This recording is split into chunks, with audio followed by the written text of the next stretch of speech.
जरा सोचिए, एक ऐसा देश जहां की आधी आबादी के पास बैंक खाता ही न हो। सुनने में अजीब लगता है ना? पर यही हकीकत थी जिसे बदलने के लिए एक बहुत बड़ा मिशन शुरू हुआ, प्रधानमंत्री जनधन योजना। तो चलिए आज समझते हैं कि आखिर इस योजना ने करोड़ों लोगों को बैंकिंग सिस्टम से कैसे जोड़ा। तो सवाल यह था कि क्या हर परिवार का अपना बैंक खाता हो सकता है? मतलब हर एक परिवार का? सुनने में तो बहुत सीधा साधा लगता है, लेकिन सालों साल भारत के लिए ये एक बहुत बड़ी चुनौती बना हुआ था। और इसी एक सवाल का जवाब देने के लिए इस योजना को लाया गया। अच्छा, तो इस योजना का सबसे पहला और सबसे बड़ा मकसद था वित्तीय समावेशन। अब ये शब्द सुनने में थोड़ा भारी लगता है, पर इसका मतलब बहुत सीधा है। अर्थव्यवस्था के दरवाजे हर किसी के लिए खोलना, ताकि कोई भी पीछे न रह जाए। तो समग्र वित्तीय समावेशन का असल मतलब क्या है?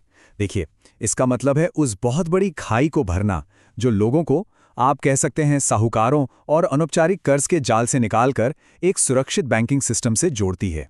और चुनौती की देश के हर एक परिवार तक पहुंचना। और इसी बड़ी चुनौती से निपटने के लिए एक राष्ट्रव्यापी, मतलब पूरे देश में एक साथ एक अभियान शुरू किया गया, जनधन योजना। तो तारीख थी 28 अगस्त 2014, जब भारत सरकार ने इसे एक साथ पूरे देश में लॉन्च कर दिया। मतलब ये कोई छोटा मोटा पायलट प्रोजेक्ट नहीं था कि पहले यहां ट्राई करेंगे फिर वहां। नहीं, ये पहले दिन से ही एक नेशन वाइड मिशन था। इस मिशन के लक्ष्य बिल्कुल साफ थे, एकदम क्रिस्टल क्लियर। दो ही मेन टारगेट थे। पहला, हर परिवार को बैंकिंग की दुनिया से जोड़ना, और दूसरा, ये पक्का करना कि हर परिवार में कम से कम एक बैंक खाता तो जरूर हो। लक्ष्य बहुत सीधे और स्पष्ट रखे गए। तो अब सवाल ये उठता है कि सिर्फ एक बैंक खाता खुलवा देने से लोगों को आखिर क्या खास फायदे मिले? मतलब अकाउंट तो खुल गया, पर मिला क्या?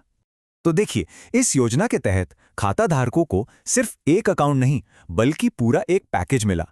उन्हें एक रुपए डेबिट कार्ड दिया गया, साथ में एक्सीडेंट इंश्योरेंस कवर भी मिला, एक एडिशनल लाइफ इंश्योरेंस भी था, और हाँ, एक ओवरड्राफ्ट की सुविधा भी दी गई।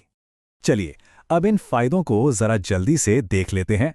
सबसे पहले 1 लाख रुपए का दुर्घटना बीमा कवर, इसके साथ साथ 30,000 रुपए का अतिरिक्त जीवन बीमा, और अगर कोई इमरजेंसी आ जाए तो उसके लिए 5,000 रुपए तक की ओवरड्राफ्ट सुविधा भी। लेकिन हाँ, इस ओवरड्राफ्ट सुविधा को पाने के लिए 2 शर्तें भी थीं।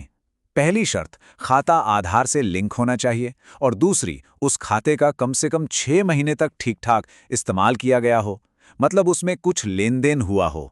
पर ये सब सिर्फ फाइनेंशियल बेनिफिट्स या पैसों के फायदे नहीं थे। इस योजना का असर इससे कहीं ज्यादा गहरा था। ये असल में लोगों को सशक्त बनाने की दिशा में एक बहुत बड़ा कदम था। और इसका सबसे बड़ा असर शायद महिलाओं पर देखने को मिला। अब इसे महिला सशक्तिकरण की दिशा में एक महत्वपूर्ण कदम क्यों कहा जाता है? सोचिए, जब एक महिला के हाथ में अपने बैंक खाते का पूरा कंट्रोल होता है, तो वो अपने आर्थिक फैसले लेने के लिए कहीं ज्यादा आजाद और मजबूत महसूस करती है। और ये सब हमें इस एक बड़े सवाल पर लाकर छोड़ देता है कि बैंकिंग की ये सुविधाएं असल में एक परिवार को कैसे बदल देती हैं। देखिए, जब सरकारी मदद बिचौलियों के बिना सीधे खाते में आती है और लोगों को बचत करने का एक सुरक्षित रास्ता मिलता है, तो ये सिर्फ पैसे की बात नहीं रह जाती।